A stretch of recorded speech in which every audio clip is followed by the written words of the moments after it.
Okay, very good morning to all the students. Today we are going to discussing about important topic, that is amino acid metabolism. General గా మనకు ఉండేటువంటి 4 papers లో ఇది medical biotechnology first unit లో మనకు ఉండేటువంటి topics లో ఇది ఒక టాపిక్ అన్నమాట. అమినో యాసిడ్ మెటబాలిజం అనేది మీ అందరికీ తెలుసు. నార్మల్ గా అమినో యాసిడ్స్ అనేటివి దేనికి బేసిక్ యూనిట్స్ అని అంటే ప్రోటీన్స్. అంటే మనకు ప్రోటీన్స్ అనేటివి దేంతో తయారవుతాయి అని అంటే అమినో యాసిడ్స్ తో తయారవుతాయి. అంటే ప్రోటీన్ మెటబాలిజం ని ఇంకో రకంగా మనం ఏమనొచ్చు, అమినో యాసిడ్ మెటబాలిజం అంటాం. ప్రోటీన్ మెటబాలిజం అంటే ముందు ప్రోటీన్స్ అనేటివి దేనిగా మారిపోవాలంటే, బ్రేక్ డౌన్ అవ్వాలంటే అమినో యాసిడ్స్ గా బ్రేక్ డౌన్ అవ్వాలి.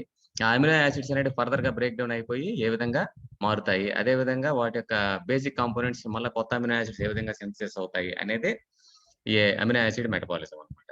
కాబట్టి protein metabolism is more appropriately lent as the metabolism of amino acid. ఎందుకంటే ప్రోటీన్స్ అనేటివి అమినో యాసిడ్స్ తోనే తయారై ఉంటాయి కాబట్టి అమినో యాసిడ్స్ అనేటివి ట్రాన్స్లేషన్ ప్రాసెస్ ద్వారా మనకి ప్రోటీన్ గా మారిపోతాయి అన్నమాట. మీకు తెలుసు అందరికి ఆ ప్రాసెస్. అంటే ఎంఆర్ఎన్ఏ నుంచి ట్రాన్స్లేషన్ ప్రాసెస్ జరిగితే అమినో యాసిడ్స్ అనేవి ఒకదానితో ఒకటి కోడాన్ని బేస్ చేసుకుని యాడ్ అయిపోయి మనకి ప్రోటీన్స్ అనేటివి జనరేట్ అవుతాయి అన్నమాట. మరి ఈ ప్రోటీన్స్ అనేవి మెటబాలైజ్ అవ్వాలంటే మళ్ళీ అమినో యాసిడ్స్ గా వాటి కాంపోనెంట్స్, కన్స్టిట్యూయెంట్ కాంపోనెంట్స్ గా మారిపోవాలి, బేసిక్ కాంపోనెంట్స్ గా మారిపోవాలి. కాబట్టి proteins are made up with amino acids. So amino acids are the basic units for the proteins. రెండు అమినో యాసిడ్స్ ఒకదాంతో ఒకటి కలిసి పెప్టైడ్ బాండ్ ఫామ్ చేసి మనకి అలా లాంగ్ చైన్ ఫ్యాటీ ప్రోటీన్స్ గా మారిపోతాయి అన్నమాట. కాబట్టి ఇక్కడ అమినో యాసిడ్ మెటబాలిజం మనం ప్రోటీన్ మెటబాలిజం గా కన్సిడర్ చేయాలన్నమాట. Next, proteins are nitrogen containing macro molecules and most of the natural amino acids are L alpha amino acids అనమాట.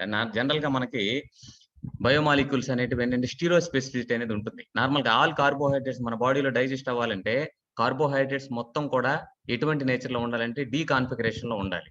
అదే అమినో యాసిడ్స్ కనుక మన బాడీలో డైజెస్ట్ అవ్వాలంటే కంపల్సరీగా అన్ని అమినో యాసిడ్స్ ఎల్ కాన్ఫిగరేషన్ లో ఉండాలి.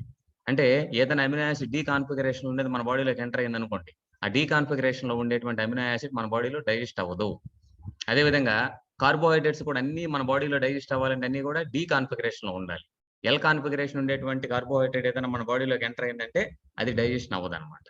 అంటే ఇది స్పెసిఫిటీ. అంటే మన బాడీ ఎవల్యూషన్ జరిగేటప్పుడు only D amino acid, D carbohydrates మాత్రమే, డి కాన్ఫిగరేషన్ కార్బోహైడ్రేట్ మాత్రమే మెటబలైజ్ చేసుకుంటుంది. అదేవిధంగా ఎల్ కాన్ఫిగరేషన్ లో ఉండే అమినో యాసిడ్స్ ఏంటంటే ప్రోటీన్స్ మాత్రమే మెటబలైజ్ చేసుకుంటుంది అనమాట. Amino acid catabolism is a part of the whole body catabolism. అంటే మన బాడీలో రకరకాల కెటబాలిక్ ప్రాసెస్ జరుగుతుంటాయి. కార్బోహైడ్రేట్ కెటబాలిజం జరుగుతుంది. మెటబాలిజంలో మీకు తెలుసు ఎనబాలిజం, కెటబాలిజం రెండు ప్రాసెస్లు ఉంటాయి. కెటబాలిజం అంటే బ్రేక్ డౌన్ ప్రాసెస్. కెటబాలిజంలో మనకి ఏంటంటే అమినో యాసిడ్ ప్రోటీన్ కెటబాలిజం ఉంటుంది. ఆల్ బయోమాలిక్యూల్స్ అంటే ఏమవుతాయి, కెటబాలైజ్ అవుతాయి. అదేవిధంగా అన్ని బయోమాలిక్యూల్స్ కూడా మళ్ళీ అనబలైజ్ అవుతాయి అనమాట. ఇక్కడ ప్రోటీన్ కెటబాలిజంలో అమినో యాసిడ్ అంటే proteins nothing but amino acid catabolism part of the whole body catabolism. Catabolism main గా ఏముంటాయంటే నైట్రోజన్ కాంపోనెంట్స్ అనేవి ఎక్కువగా ఉంటాయి అనమాట. అమినో యాసిడ్ లో ఎక్కువ నైట్రోజన్ అనేది ఉంటుంది అనమాట. ఎందుకంటే దాంట్లో అమినో గ్రూప్ అనేది ఉంటుంది. అమినో యాసిడ్ స్ట్రక్చర్ మీరు తీసుకున్నట్లయితే ఒకసారి కార్బాక్సిలిక్ గ్రూప్, ఒకసారి అమినో గ్రూప్ ఉంటుంది. కాబట్టి నైట్రోజన్ కాంపోనెంట్స్, నైట్రోజన్ అనేది ఎక్కువగా మనకి అమినో యాసిడ్స్ లో ఉంటుంది అనమాట. Nitrogen enters the body in a variety of compounds present in the food. The most important being amino acid present in the dietary proteins. మనకి nitrogen మన బాడీలోకి అనేక రూపాల్లో ఎంటర్ అవుతుంది. అందులో ఒక పార్ట్ ఏంటంటే మనకి ప్రోటీన్స్ అన్నమాట. Nitrogen levels the body as a urea. అంటే నైట్రోజన్ లెవెల్ మన బాడీ నుంచి మన బాడీలోకి ఎంటర్ అయ్యేటప్పుడేమో అమినో యాసిడ్స్ లేదంటే ప్రోటీన్కి ఎంటర్ అవుతుంది. మన బాడీలో నుంచి బయటకు వెళ్ళిపోయేటప్పుడు, వేస్ట్ మెటీరియల్కి వెళ్ళిపోయేటప్పుడు యూరియాగా వెళ్తుంది, అదేవిధంగా అమోనియాగా వెళ్తుంది and other product derived from the amino acid metabolism. మన బాడీలో నైట్రోజన్ ఎంత ఇంపార్టెంటో దాని నుంచి వచ్చి వేస్ట్ ప్రోడక్ట్ రిమూవల్ కూడా అంతే ఇంపార్టెంట్ అనమాట. అదేవిధంగా ఇక్కడ తీసుకున్న అమినో యాసిడ్ పూల్, ఈ అమినో యాసిడ్ పూల్ లో నుంచి డైటరీ ఎలా వస్తాయి, డైటరీ ప్రోటీన్స్ అంటే ఆఫ్టర్ డైజెషన్ అండ్ అబ్జర్ప్షన్ మనం తీసుకునే ఫుడ్ ద్వారా మనం పల్సెస్ ఎక్కువ తింటుంటాం. అదేవిధంగా ఎగ్, ఇటువంటి వాటిని మనం తీసుకున్నప్పుడు వాటిలో ప్రోటీన్స్ ఎక్కువ ఉంటాయి. ఆ ప్రోటీన్స్ అన్ని కూడా మన బాడీలోకి వెళ్ళి అమినో యాసిడ్ మారిపోతాయి. Body protein degradation. అప్పుడప్పుడు మన బాడీలో ఏమవుతాయంటే మన బాడీలో ఒకసారి ప్రోటీన్ సెన్సిస్ అయిన తర్వాత ప్రతి ప్రోటీన్ మన బాడీలో సెన్సిస్ అయిన తర్వాత ఆ ప్రోటీన్ సర్టెన్ లైఫ్ టైం అనేది ఉంటుంది. ఆ లైఫ్ టైం అయిపోగానే అది ఏమైపోవాలి, మళ్ళీ డిగ్రేడ్ అయిపోయి అమినో యాసిడ్స్ గా మారిపోవాలి. బాడీ డిగ్రేడెడ్ ప్రోటీన్స్ నుంచి కొన్ని అమినో యాసిడ్స్ వస్తాయి. మనం తీసుకునే ఫుడ్ ద్వారా కొన్ని అమినో యాసిడ్స్ వస్తాయి. Synthesis of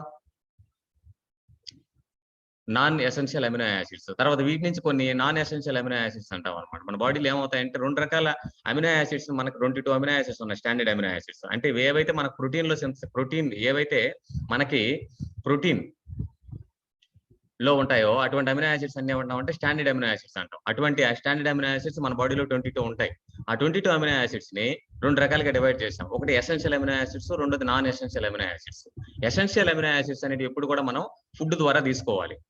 non essential amino acids అనేవి ఎప్పుడు కూడా ఏమవుతాయంటే మన బాడీలో సింథసిస్ అవుతాయి. ఆల్మోస్ట్ 10 to 12 అమినో యాసిడ్స్ మన బాడీలో సింథసిస్ అవుతాయి. అన్ని అమినో యాసిడ్స్ మన బాడీలో సింథసిస్ అవ్వు. ఓన్లీ 10 to 12 అమినో యాసిడ్స్ మాత్రమే సింథసిస్ అవుతాయి. వాటిని నాన్ ఎసెన్షియల్ అమినో యాసిడ్స్ అంటాం. ఏవైతే మన బాడీలో సింథసిస్ అవ్వో అవి ఫుడ్ ద్వారా తీసుకోవాలి. వాటిని ఎసెన్షియల్ అమినో యాసిడ్స్ అంటాం. మన బాడీలో ప్రోటీన్ డిగ్రేడ్ అవ్వడం వల్ల కొన్ని వస్తాయి. ఇవన్నీ మన బాడీలో అమినో యాసిడ్స్ అనేవి వస్తాయి అన్నమాట. యూజెస్ ఏంటి? Body protein సింథసైజెస్.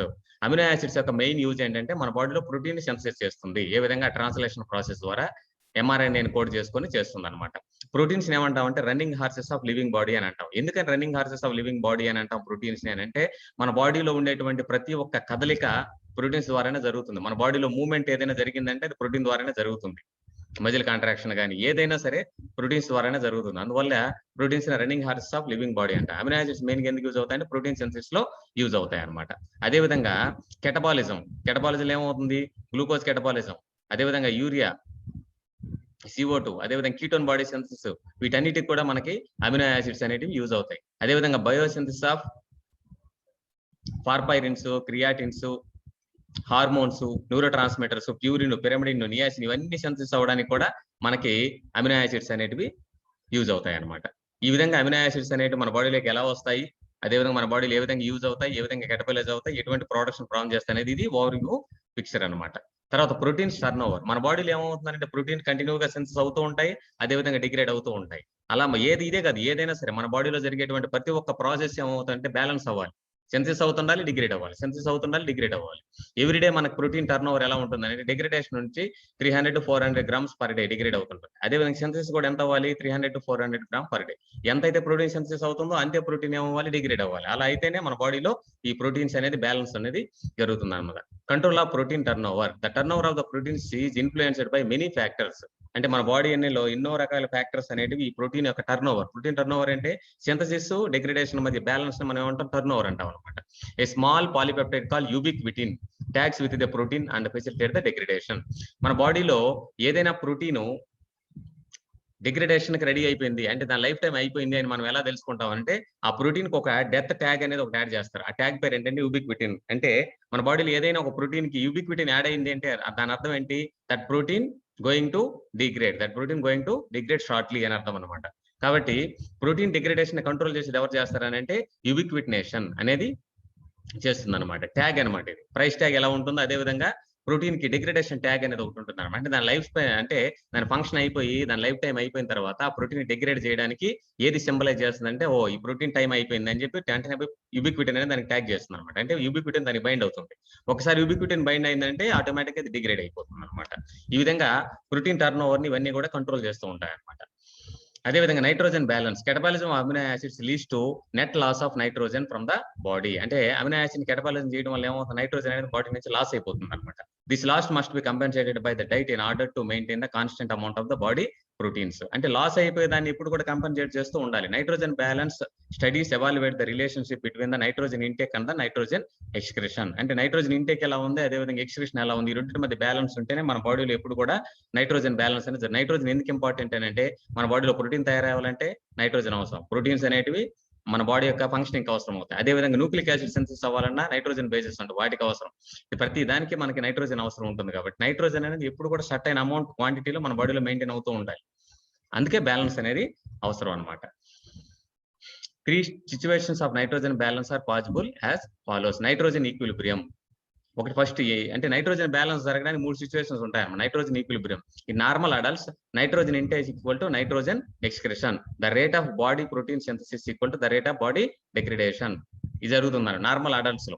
అదేవిధంగా positive nitrogen balance. Nitrogen intake అనేది ఎప్పుడు కూడా ఎక్కువ ఉంటుంది నైట్రోజన్ ఎక్స్క్రిషన్ కంటే. It shows that nitrogen is retained in the body. This అక్కర్ in growing infants and pregnant womens. Normal general adults ఏమవుతుందంటే నార్మల్ అడల్ట్ నైట్రోజన్ ఇంటేక్ అనేది nitrogen excretion సమానంగా ఉంటుంది, లేకపోతే ప్రోటీన్ సింథసిస్ అనేది ప్రోటీన్ డిగ్రేడేషన్ సమానంగా ఉంటుంది. ఇది నార్మల్ అడల్ట్ లో.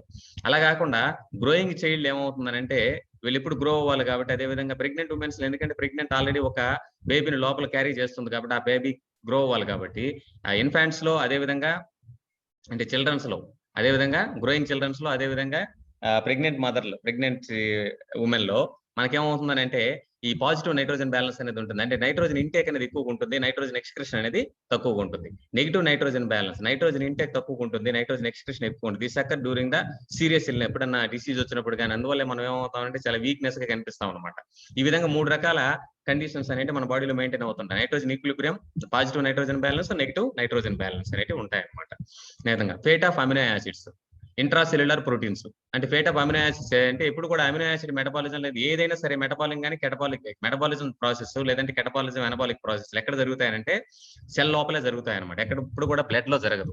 ఇప్పుడు ఇంట్రాసెల్యులర్ ప్రోటీన్స్ ఉన్నాయనుకోండి, ఆ ఇంట్రాసెల్యులర్ ప్రోటీన్స్ ఏంగా మారిపోతాయి, అమినో యాసిడ్స్ గా మారిపోతాయి. అదేవిధంగా డైటరీ ప్రోటీన్స్, మన ఫుడ్ ద్వారా తీసుకున్న ప్రోటీన్స్ కానీ ఇంట్రాసెల్యులర్ క్లాస్ ఆన్లైన్ క్లాస్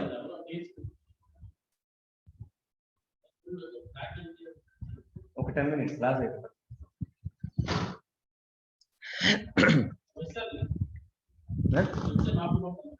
లేదు క్లాస్ అవుతుంది, 10 minutes. ఇలా మనకేమంటే ఇంట్రాసెల్యులర్ ప్రోటీన్స్ అనేవి ఉంటాయి. డైటరీ ప్రోటీన్స్ ఏవైనా సరే మన బాడీలో ఉండే ఇంట్రాసెల్యులర్ ప్రోటీన్స్ కానీ లేకపోతే డైటరీ ప్రోటీన్స్ కానీ ముందు ఏంగా మారిపోతాయి అంటే అవి అమినో యాసిడ్స్ గా మారిపోతాయి. ఈ అమినో యాసిడ్స్ ఏ విధంగా బ్రేక్ డౌన్ అవుతాయంటే అమోనియా ప్లస్ కార్బన్ స్కెలిటన్ గా బ్రేక్ డౌన్ అవుతాయి. తర్వాత ఈ అమోనియా ఏమవుతుంది, biosynthesis of amino acids, nucleotides and biological amines గా మారుతాయి. అదేవిధంగా కార్బోమైల్ ఫాస్ఫేట్ గా మారిపోతుంది అనమాట. అదేవిధంగా carbon skeleton, alpha keto acids, citric acid ఇలా అవుతాయి అనమాట. యూరియా సైకిల్లోకి వెళ్తుంది, అదేవిధంగా ఇక్కడ సిట్రిక్ యాసిడ్ సైకిల్ అవుతుంది. నెక్స్ట్ యూరియా అనేది ఎక్స్క్రీట్ అవుతుంది, ఆక్సిలోస్టేట్ నుంచి సిట్రిక్ క్రెబ్స్ సైకిల్ ఇవంతా జరిగి మనకి గ్లూకోజ్ సింథసిస్ అనేది జరుగుతుంది. ఇది overview of amino acid. Amino acid fate ఏంటి, ఏదైనా యూరియాగా మారిపోవాలి లేకపోతే కార్బోహైడ్రేట్స్ కన్నా మారిపోతుంది అనమాట. ఇది అమినో యాసిడ్ యొక్క ఫేట్ అనమాట. Next amino acids, ammonia, carbon skeleton. ఈ అమోనియా ఏమవుతుంది, యూరియా సైకిల్ ద్వారా యూరియా ఎక్స్క్రిషన్ అయిపోతుంది. అదేవిధంగా కార్బన్ స్కెలిటన్ ఏమవుతుంది, క్రెబ్ సైకిల్ కన్నా వెళ్తుంది, లేకపోతే క్రెబ్ సైకిల్ లో సిట్రిక్ యాసిడ్ సైకిల్ లకి, లేకపోతే అది గ్లూకోనియోజెన్సిస్ ప్రాసెస్ ద్వారా మళ్ళీ గ్లూకోజ్ సెన్సిస్ చేస్తుంది, లేకపోతే అసిటైల్ కోఎన్ అని సెన్సిస్ చేస్తుంది, లేకపోతే కీటోన్ బాడీస్ అని సెన్సిస్. కీటోన్ బాడీ సెన్సిస్ అయిపోయిన తర్వాత ఇవేంగా మారిపోతే మళ్ళీ అమినో యాసిడ్స్ గా మారిపోతాయి. ఇది overview of amino acid metabolism. Fate of alpha amino group of amino acids. Alpha amino group అంటే ప్రతి అమినో యాసిడ్స్ లో సెంట్రల్ కార్బన్ ఉంటుంది. సెంట్రల్ కార్బన్ ఒక సైడ్ అమినో గ్రూప్, రెండో సైడ్ ఏమంటే కార్బాక్సిల్ గ్రూప్ ఉంటుంది. ఆల్ఫా అమినో గ్రూప్ అనేది ఏమవుతుంది అంటే the presence of alpha amino group keeps amino acid safely locked away from oxidative breakdown. Presence of alpha amino group keeps amino acid safely locked away from the oxidative breakdown. Removal of alpha amino group is an obligatory step in the catabolism of all amino acids. ప్రతి amino acids కూడా remove అంటే catabolic group అనేది remove అవడం అనేది చాలా అంటే ఆ amino acid remove అవ్వాలి. ముందు అమినో యాసిడ్ కెటబాలిజం లో ఫస్ట్ స్టెప్ ఏంటంటే రిమూవల్ ఆఫ్ అమినో గ్రూప్ అనమాట. Once removed, this nitrogen can be incorporated into other compounds or excreted with the carbon skeleton being metabolized. Different animals excrete excess nitrogen as ammonia. కొన్ని రకాలైనటువంటి aquatic animals అనేటివి ఏం చేస్తాయంటే nitrogen, excess nitrogen అమ్మోనియాకి release చేస్తాయి. అదేవిధంగా కొన్ని ఏం చేస్తాయి, బర్డ్స్ యూరిక్ యాసిడ్ గా రిలీజ్ చేస్తాయి. హ్యూమన్స్ అయితే యూరియాగా రిలీజ్ చేస్తారు అనమాట. Catabolism of amino group. ఏ విధంగా కెటబాలిజ్ అవుతుంది అమినో గ్రూప్ అంటే ట్రాన్స్ అమినేషన్, అమినో గ్రూప్ ని ఒక కీటో బాడీకి ట్రాన్స్పోర్ట్ చేస్తాం. డిఅమినేషన్, అమినో గ్రూప్ ని రిమూవ్ చేయడం. అమ్మోనియా ట్రాన్స్పోర్ట్, అమ్మోనియాని ట్రాన్స్పోర్ట్ చేయడం, లేకపోతే యూరియా సైకిల్ ద్వారా. ఈ 4 రకాలుగా జరుగుతుంది అనమాట. ట్రాన్స్అమినేషన్. What is ట్రాన్స్అమినేషన్? ట్రాన్స్అమినేషన్ అంటే ఏంటంటే the transfer of amino group from one amino acid to with formation of new amino acid. Amino acid నుంచి కీటో యాసిడ్ కి పోయి ఆ కీటో యాసిడ్ అమినో యాసిడ్ కి మార్చేస్తుంది అనమాట. దాన్ని మనం ఏమంటాం, ట్రాన్స్అమినేషన్ ప్రాసెస్ అంటాం. catalyzed by group of enzymes called transaminase. A enzymes ద్వారా ట్రాన్స్పోర్ట్ అవుతుంది, ట్రాన్స్అమినేజ్ ఎంజైమ్ ద్వారా ట్రాన్స్పోర్ట్ అవుతుంది అనమాట. ఇది ఎగ్జాంపుల్ అనమాట. ఇక్కడ తీసుకున్న ఆల్ఫా అమినో యాసిడ్ తీసుకుంటే అమినో గ్రూప్, ఇది కీటో యాసిడ్. ఈ అమినో గ్రూప్ ఈ కీటో యాసిడ్ కి పోతుంది అనమాట. కీటో యాసిడ్ కి పోయి ఆల్రెడీ ఎగ్జిస్ట్ అయిన అమినో యాసిడ్ కీటో యాసిడ్ గా మారుతుంది. కీటో యాసిడ్ ఏం మారుతుంది, అమినో యాసిడ్ గా మారుతుంది అనమాట. ఇది ఒక ఎగ్జాంపుల్ ట్రాన్స్అమినేజ్ రియాక్షన్. అదేవిధంగా ఈ క్యారెక్టరిస్టిక్స్, మెటబాలిక్ ఇంపార్టెన్స్, ఇది ఇంపార్టెంట్ అనమాట దానికి సంబంధించి. అలనిన్ ట్రాన్స్అమినేజ్ ఇవి రకరకాల. రెండో ప్రాసెస్ ఏంటి, డిఅమినేషన్. డిఅమినేషన్ అంటే ఏంటి, the removal of amino group from amino acid as free ammonia. This occurs both oxidative deamination, non oxidative deamination. రెండో ప్రాసెస్ ఏంటి, అమినో యాసిడ్ కెటబాలిజంలో డిఅమినేషన్ అన్నమాట. Oxidative deamination. In this deamination coupled with oxidation. Oxidation తో couple అయ్యింటే దాన్ని ఏమంటామంటే oxidative deamination. Removal of ammonia from amino group of glutamate coupled with oxidation. Glutamate is the only amino acid which undergo oxidative deamination at a significant great. మనకు acidic amino acids glutamic acid, aspartic acid ఈ రెండిట్లో glutamic acid అనేది oxidative deamination జరుగుతుంది అనమాట. ఎక్కడ జరుగుతుంది? లివరో, kidney, అదేవిధంగా మైటోకాండ్రియా. లివరో, కిడ్నీ వాటిలో ఉండే మైటోకాండ్రియా. లివరో, కిడ్నీస్ అనేటువంటి ఎవరైనా టిష్యూ, ఆ టిష్యూలో సెల్స్ ఉంటాయి. సెల్ లోపల మైటోకాండ్రియా ఉంటుంది. ఆ మైటోకాండ్రియా ద్వారా జరుగుతుంది అనమాట. క్యాటబలైజ్డ్ బై గ్లూటమేట్ డిహైడ్రోజనేజ్ ఎంజైమ్. అదేవిధంగా గ్లూటమేట్ డిహైడ్రోజనేజ్ ఎంజైమ్ దాని గురించి మైటోకాండ్రియల్ ఎంజైమ్ మైటోకాండ్రియాలో ఉంటుంది. జింక్ అనేది దీనికి cofactor. It is the only enzyme that can accept either NAD+ or NADP+ as a coenzyme. ఎప్పుడైనా సరే ఎనిమల్స్ లో NAD అనేది ఉంటుంది, NAD+ అనేది ఉంటుంది. అది NAD+ రిడ్యూస్ అయితే NADH గా మారుతుంది. NADP అనేది ప్లాంట్స్ లో ఉంటుంది నార్మల్ గా. కానీ గ్లూటమేట్ డిహైడ్రోజనేజ్ అనేది ఎక్సెప్షన్ అనమాట. NADP+ అని కూడా ఉపయోగించి NADPH గా మారుస్తుంది అనమాట. అంటే NADP ని రిడ్యూస్ చేయడం అనేది మన ప్లాంట్స్ లో అబ్జర్వ్ చేస్తాం, కానీ ఇక్కడ కూడా మనం అబ్జర్వ్ చేస్తాం అనమాట. ఇది గ్లూటమేట్ నుంచి అమోనియా ఏ విధంగా రిలీజ్ అయిపోతుంది. ఇక్కడ NADP+ అని తీసుకుంటుంది, NADPH గా మారింది, ఈ విధంగా మారింది, NH2 గా మారింది. అంటే హైడ్రోజన్ దీనికి ఇచ్చేసింది, ఇక్కడ నుంచి ఇలా మారింది. తర్వాత వాటి నుంచి వాటర్ మాలిక్యూల్ తీసుకుని అమోనియా రిలీజ్ అయిపోయి ఇలా మారిపోతుంది అనమాట. ఇది deamination. Regulation of GDH activity. Metabolic significance. ఏం metabolic significance? Both anabolic and catabolic ఈ రెండిట్లో ఉంటుంది అనమాట. Catabolism channels nitrogen from glutamate to urea. అదేవిధంగా anabolic process amination of alpha keto glutaric acid by ammonia to glutamate. ఇది రెండు catabolism చేస్తుంది, anabolism చేస్తుంది. దీనికి ఇంపార్టెన్స్ ఎక్కడ ఉంటుందంటే యూరియా సైకిల్లో ఉంటుంది. కెటబాలిక్ ప్రాసెస్ అయితే ఎనబాలిజం అయితే అమోనియా గ్లూటమేట్ గా మార్చేస్తాం. Role of glutamate. Glutamate occurs as a central place in the amino acid in the metabolism. It basically it act as a collector of amino group of the amino acid. Amino acids నుంచి amino group ని collect చేయడంలో ఇది involve అవుతుంది అనమాట. All the amino nitrogen form nitric acid that undergo transamination can be concentrated in the glutamate. Glutamate గా concentration అవుతుంది అనమాట. L glutamate is the only amino acid that undergo oxidative deamination. L glutamate first లో మీకు చెప్పాను కదా, మనకు natural గా exist అయిన ప్రతి అమినో యాసిడ్ కూడా ఎల్ కాన్ఫిగరేషన్ లోనే ఉంటాయి అనమాట. అందులో ఆక్సిడేటివ్ డిఎమినేషన్ పోయేటువంటి ఏకైక అమినో యాసిడ్ ఏంటంటే L glutamate. The formation of ammonia from alpha amino group thus occur mainly via the alpha amino nitrogen of L-glutamate. Role of glutamate and glutamate dehydrogenases. ఇది దాని యొక్క సిగ్నిఫికెన్స్. గ్లూటమేట్ డిహైడ్రోజనేసెస్ దాని యొక్క significance. Next ట్రాన్స్ డిఎమినేషన్. ట్రాన్స్ డిఎమినేషన్ అంటే ఏంటంటే ఒక దాంట్లో ఉండేటువంటి అమినో యాసిడ్ అమినో గ్రూప్ వేరే దాంట్లో ట్రాన్స్ఫర్ అవ్వడం. చూడండి, alpha keto glutamate, L glutamate. ఈ ఎంజైమ్ ప్రెజెన్స్ లో ఏమవుతుంది? ఈ అమినో గ్రూప్ దీనికి ట్రాన్స్ఫర్ అవుతుంది, ఇది కీటో యాసిడ్ గా మారిపోతుంది అనమాట. దీన్ని ట్రాన్స్ డిఎమినేషన్ అంటారు. Minor pathways of deamination. Amino acid oxidases. L amino acid oxidases and D amino acid ఆక్సిడేజెస్.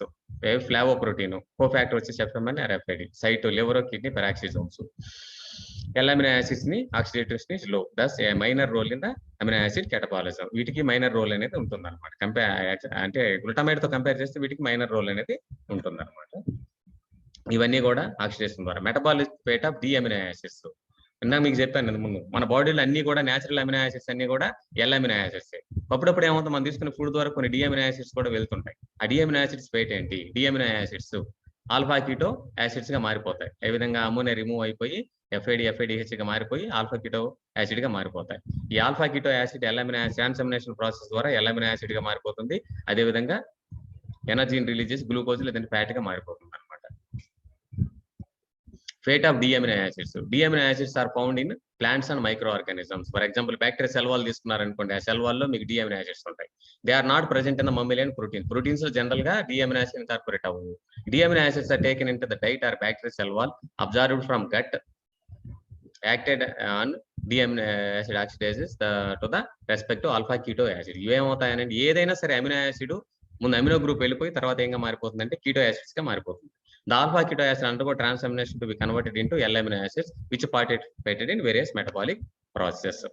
Non-oxidative first ఇప్పుడు వరకు మనం చదువుకుంది oxidative deamination. Non oxidative deamination అంటే direct deamination without oxidation. Amino acid dehydratases. ఈ దీన్ని కెటలైజ్ చేసే enzymes ఏంటంటే amino acid dehydratases. Serine, threonine and homoserine are the hydroxyl amino acids. They undergo non-oxidative deamination process catalyzed by as shown below. ఇది example అనమాట. Serene, ఇది OH group ఉంటే serene అంటాం. ఈ సెరిన్ ఏమవుతుంది, నాన్ ఆక్సిడేటివ్ డిఎమినేషన్ ప్రాసెస్ జరుగుతుంది అనమాట. Water molecule అనేది వెళ్ళిపోవడం వల్ల ఏమవుతుంది, CH2OH అని CH2 గా మారిపోయి డబుల్ బాండ్ వచ్చి ఇలా ఉంటుంది. దీని నుంచి అమినో గ్రూప్ వెళ్ళిపోతే మనకు పైరువేట్ అనేది ఫామ్ అయిపోతుంది అనమాట. Amino acid డీసల్ఫోహైడ్రలేసెస్. డీసల్ఫోహైడ్రలేసెస్ అంటే ఏంటంటే కొన్ని సల్ఫైడ్ కంటైనింగ్ అమినో యాసిడ్స్ కూడా సిస్టీన్, థ్రియోనిన్ అనేటువంటి అమినో యాసిడ్ వీటిలో ఏమవుతుందంటే డీసల్ఫోనేషన్ అనేది జరిగిపోతుంది. H2S అదేవిధంగా హిస్టిడిన్ యూరోకోనేట్ గా మారేది. డిఎమినేషన్ ఆఫ్ హిస్టిడిన్. హిస్టిడిన్ అనేది డిఎమినేషన్ జరిగితే ఏమవుతుంది యూరోకోనేట్ గా మారిపోతుంది అనమాట. అదేవిధంగా మెటబాలిజం ఆఫ్ అమ్మోనియా. అమ్మోనియా ఏ విధంగా మారిపోతుంది? Metabolism of ammonia. All the physiological pH ammonia exist as NH4+ ions. Formation of ammonia. Amino acids నుంచి ఏ విధంగా ఫామ్ అవుతుంది? Transdeamination. Biogenic amines. అదేవిధంగా పిరమిడిన్ నుంచి మారుతుంది. అదేవిధంగా by action of the intestinal bacteria and urea. ఈ అన్ని ద్వారా కూడా మనకి ఏమవుతుందంటే మెటబాలిజం అమోనియా అనేది ఫామ్ అవుతుంది అనమాట. Ammonia is produced in most tissues since ammonia is extremely toxic. మనకి అమోనియా టాక్సిక్ అనమాట. For the ultimate conversion of ammonia into urea, it is transported to the liver. It is immediately converted to non-toxic metabolic. అంటే ammonia యూరియాగా మారిపోయింది అనుకోండి, అది non toxic అనమాట. అందుకే liver అనేది ఏం చేస్తుందంటే యూరియా సైకిల్ ద్వారా అమోనియాని యూరియాగా మార్చేసి ఆ యూరియాని కిడ్నీకి పంపించి కిడ్నీ ద్వారా ఎక్స్క్రీట్ చేస్తుంది అనమాట. Glutamate all tissue, glutamine brain, alanine muscles, ultimate to urea. అంటే వీటన్నిటి ద్వారా వచ్చేటువంటి అమోనియా అనేది ఫైనల్ గా యూరియాగా మారిపోయి అది లివర్ లోకి వెళ్ళి లివర్ నుంచి కిడ్నీస్ లోకి వెళ్ళి కిడ్నీ ద్వారా transport of ammonia. Since free ammonia is highly toxic, it is never transported to the blood లోకి వెళ్ళకూడదు ammonia. 2 mechanisms are available in humans for the transport of ammonia from the peripheral tissue to the liver for ultimately convert into urea. Transport of ammonia in the form of glutamine లేకపోతే transport of ammonia in the form of alanine. రెండు రకాలుగా transport అవుతుంది అనమాట. Glutamine గా కానీ లేకపోతే alanine గా కానీ ఫామ్ అవుతుంది అనమాట. Synthesis of glutamate and it's conversion into glutamine. Glutamine అనేది ఏంటంటే మనకి CONH2 గ్రూప్ ఉంటుంది అనమాట. ఇక్కడ చూడండి CH3CO సిఓమైన్ గ్లూటమేట్ అంటే అసిడిక్ అమినో యాసిడ్ అనమాట. ఇదేంగా మారిపోతుంది అంటే గ్లూటామిన్ గా మారిపోతుంది. అంటే ఇక్కడ ఏమవుతుంది CONH2 గ్రూప్ ఫామ్ గ్లూటామిన్. ఆ గ్లూటామిన్ కాస్త అమినో గ్రూప్ యూరియా సైకిల్ ద్వారా గ్లూటామేట్ గా మారిపోతుంటుంది అనమాట. అదేవిధంగా transport of ammonia in the form of alanine. ఇది లివర్, ఇది బ్లడ్, ఇదేంటిది మజిల్. ఏమవుతుంది గ్లూకోజ్. నార్మల్ గా ఏముంది alanine transport ammonia form of muscle to the liver through glucose alanine cycle. Glucose alanine cycle ద్వారా ఏమవుతుందంటే అలనిన్ అనేది ట్రాన్స్పోర్ట్ అవుతుంది. ఫర్ ఎగ్జాంపుల్ ఇక్కడ తీసుకోండి గ్లూకోజ్ పైరువేట్ నుంచి లాక్టేట్ మజిల్స్ లో. ఇప్పుడు ఏమవుతుంది ఈ పైరువేట్ అనేది అమోనియాని తీసుకొని ఏంగా మారిపోతుంది అంటే అలనిన్ గా మారిపోతుంది. ఈ అలనిన్ అనేది ఎక్కడికి వెళ్ళిపోతుంది? లివర్ లోకి వెళ్తుంది. లివర్ లో ట్రాన్స్అమినేషన్ ప్రాసెస్ ద్వారా అమోనియా పోయి అమోనియా తర్వాత యూరియాగా మారిపోతుంది అనమాట. ఈ విధంగా మజిల్ నుంచి ఫామ్ అయినటువంటి అమోనియా అనేది లివర్ కి వెళ్తుంది, లివర్ లో యూరియాగా మారిపోతుంది అనమాట. గ్లూటామిక్ యాసిడ్ గ్లూటామిన్ గా మారిపోతుంది. డిఎమినేషన్, అమినో షుగర్స్, పిరమిడిన్స్, అదేవిధంగా పుట్రిఫాక్షన్ అంటే ఏంటంటే ప్రోటీన్ డిగ్రేడేషన్ మనం ఏమంటాం పుట్రిఫాక్షన్. ఏదైనా సరే డెడ్ అండ్ డికే ఆర్గానిజమ్స్ మనకు ఒక రకమైన స్మెల్ వస్తుంటుంది అనమాట. ఆ స్మెల్ మెయిన్ గా ఎందువల్ల వస్తుంది? పుట్రిఫాక్షన్ వల్ల వస్తుంది. గ్లూటామేట్, ఆస్పర్జిన్ ఇవన్నీ కూడా బాడీలో అమోనియాని జనరేట్ చేస్తాయి. ఈ అమోనియా ఏంగా మారిపోతుంది? గ్లూటామిన్ గా కానీ ఆస్పర్జిన్ గా కానీ లేకపోతే యూరియాగా మారిపోతుంది అనమాట. గ్లూటామిన్ ఫ్రమ్ ద బ్రెయిన్ ఇవన్నీ కూడా వేరియస్ ఆర్గనల్స్ నుంచి అమోనియా అనేది ట్రాన్స్పోర్ట్ అయిపోయి ఫైనల్ గా యూరియాగా మారి అది ఎక్స్క్రీట్ అవుతుంది అనమాట. Ammonia toxicity. Even marginal evaluation in the blood ammonia concentration harmful to the brain. అంటే అసలు ఆ బ్లడ్ లో అసలు అమోనియా అనేది ఉండకూడదు. ఏ కొంచెం ఉన్నా కానీ ట్రేసెస్ అమౌంట్ ఉన్నా కానీ అది బ్రెయిన్ కి ప్రాబ్లమ్ కాజ్ చేస్తాను. Ammonia accumulate in the body results in the slurring of speech. అంటే స్పీచ్ మనం ఇవ్వలేము అనమాట. అంటే ధారాళంగా స్పీచ్ మాట్లాడాలంటే కష్టం అనమాట. అందువల్ల వణుకు వస్తుంటది అనమాట. అదే blurring the vision and tremor అంటే వనకడము, విజన్ సరిగా లేకపోవడం జరుగుతుంది. అంటే బ్లడ్ లో అమోనియా ఇంక్రీజ్ అయితే may lead to coma and finally death. ఇవన్నీ జరుగుతాయి అనమాట. Evaluation of blood ammonia levels may be genetic are acquired. ఇది రెండు రకాలుగా జరుగుతుంది. జెనెటికల్ గా జరగవచ్చు లేకపోతే అక్వైర్డ్. జెనెటికల్ గా ఏంటి? ఈ మెటబాలిక్ ప్రాసెస్ ఏమన్నా ప్రాబ్లం అయితే అవ్వచ్చు. అక్వైర్డ్ అంటే అప్పుడు మనం తీసుకునే ఫుడ్ ద్వారా కానీ వాటి ద్వారా వెళ్ళొచ్చు అనమాట. Impairment of urea synthesis leads to the hyper ammonia. Blood లో అమోనియా అనేది ఎక్కువ కొడుతుంది. యూరియా సైకిల్ సరిగా అంటే కిడ్నీ సరిగా పనిచేయకపోవడం and causes hepatic coma and mental retardation. The acquired hyper ammonia may be due to the hepatitis and alcoholism ద్వారా కూడా జరుగుతుంది. Functions of ammonia. Ammonia is essential for the synthesis of non-essential amino acids. Non-essential amino acids అంటే మనం food ద్వారా తీసుకోకుండా మన బాడీలోని synthesis అవుతాయి చూడండి, అటువంటి నాన్ ఎసెన్షియల్ అమినో యాసిడ్స్ అంటాం. ఆ non essential amino acids synthesis అవ్వాలంటే మనకు అమోనియా అవసరం. అలా అని చెప్పి అమోనియా ఎక్సెస్ గా ఉండకూడదు. అదేవిధంగా ప్యూరిన్ సింథసిస్ లో కూడా అమ్మోనియా అవసరం, పిరమిడిన్కి అవసరం, అమినో షుగర్స్ అవసరం, ఆస్పర్జిన్కి అవసరం. Ammonium ions are very important to maintain acid base balance in the body. Acid base balance అంటే ఒక బాగా బఫర్ గా కూడా యాక్ట్ చేస్తుంది అనమాట. మన బాడీలో బఫర్స్ అంటే ఏంటి, మన బాడీలో ఉండేటువంటి pH ని రెగ్యులేట్ చేస్తూ ఉంటాయి. ఎప్పుడు ఆప్టిమం pH ని ఉంచుతాయి. ఆ ఆప్టిమం pH ఉంచడంలో కూడా అమ్మోనియా అనేది మెయిన్ రోల్ ప్లే చేస్తుంది. ఇదంతా సమ్మరీ, అంటే మనకి అమినో యాసిడ్స్ మెటబాలిజం ఎలా జరుగుతుంది దానికి సమ్మరీ అనమాట. ఇది మనకు ఉండేటువంటి అమినో యాసిడ్ మెటబాలిజం.